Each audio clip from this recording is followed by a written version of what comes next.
কিছু পোলাপান আছে না, বাংলাদেশ নেতাদের পাউসাটা হয়েছে অভ্যাস। বিদেশের বাড়িতে আইসাও ওই একই কাজ করে, বসের পাউসাটে। নিজের বাপের হয়তো এতটা সম্মান দেয় না যতটা সম্মান দেয় বসেরে। বেবে, বস, মালিক, কত কি এত পাউসাটো স্কিল লিগে তোরা? তোদের কি ট্যালেন্ট নাই? আল্লাহ তাআলা তো সবাইকে নিজস্ব একটা ট্যালেন্ট দিয়ে দুনিয়ায় পাঠাইছে, তাই না? তুই নিজের ট্যালেন্ট দিয়ে এনে তুই চলবি? তুই পাউসাটো স্কিল লেগে চাকরি হারানোর ভয়? তুই কাজ শিখবি না? তুই কাজ শিখ। তুই দেখ, তুই এক জায়গায় চাকরি যাবে আর এক জায়গায় তুই চাকরি খারা। তোর যদি ট্যালেন্ট থাকে, আর তোদের ট্যালেন্ট না থাকে তাহলে তো সারা জীবন পাউসারটাই খাইতে হইবে। আর পাউসারটা খেলে তুই আজকে তুই পাউসারটা বাদ দে, কালকা তোরে বাদ দিয়ে দিব ডিউটি থেকে, কাজের থেকে। নিজের বাপের তো এতটা সম্মান দিস না যতটা সম্মান তুই এই বিদেশে আয়া তোর বসের দিতে চাস। এগুলো বাদ দে।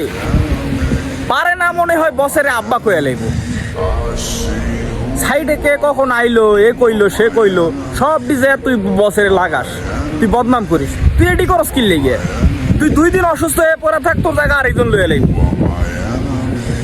তুই এডি করা তোর লাভ আছে? তুই ভালো করে কাজ শিখ। দেখ তোর পাও মানুষে ধরে তোরে নিয়ে যাইবো যে আয় ভাই তুই আমার কাজ কর, তোর কাজ আমারে ভাল লাগছে। সুন্দর করে কাজ কর। দেখ তোর কাজ মানুষ পছন্দ করলে তোর এমনি ভালোবাসবো। পাওসাটা ভালোবাসা নিতে হইব না, বুঝছস নি? কাজ শিখ ভাইয়া। বস বস বস আব্বা ওডি করার দরকার নাই।